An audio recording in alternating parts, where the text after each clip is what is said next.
I warn a lot of presidents who bring me in and they ask, Mike, what happens if we don't? And I say, well, let me give you some of the data.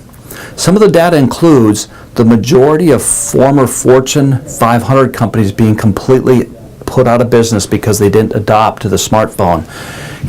And it's small things at first, but it becomes large things. How do I use a smartphone today is how I used a supercomputer 20 years ago. That means that the industries that I think I need, I may not need anymore.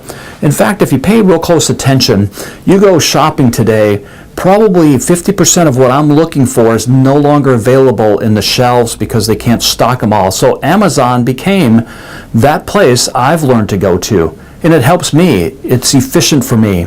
And so for the companies who aren't paying attention and listening carefully how the consumer ultimately is buying things, they might be in dire straits.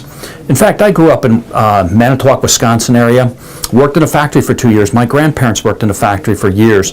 But suddenly, a futurist came into that area, met with all the college presidents throughout Wisconsin, and said, I can plan your funeral for you if you want. You see, the paper industry shifted through technology. The number one paper producer in the world became the Amazon River Basin, not Wisconsin anymore.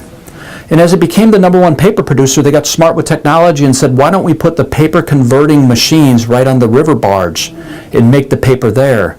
And then they even got smarter and said, America only has 3% of the world population, and the people who use paper products are outside the United States. So let's not ship back through the St. Lawrence Seaway over to Wisconsin to produce paper. Let's just ship directly from that river barge in the Amazon River Basin, because transportation is truly the number one cost for any company. So when you think of the reality of that shift happened and shut down many cities. They never saw it coming. Multiply that times 50x, and that's the day we find ourselves in. But now it's artificial intelligence. Now it's virtual reality, augmented reality via smartphone. And I'm a partaker with everybody else. I love my apps on my smartphone. I don't leave home without this. But I realize I'm adding with the 7 billion other people around the world to say, I want to live different. And the smart leaders of today are planning. But in order to plan, you need the artificial intelligence within your company.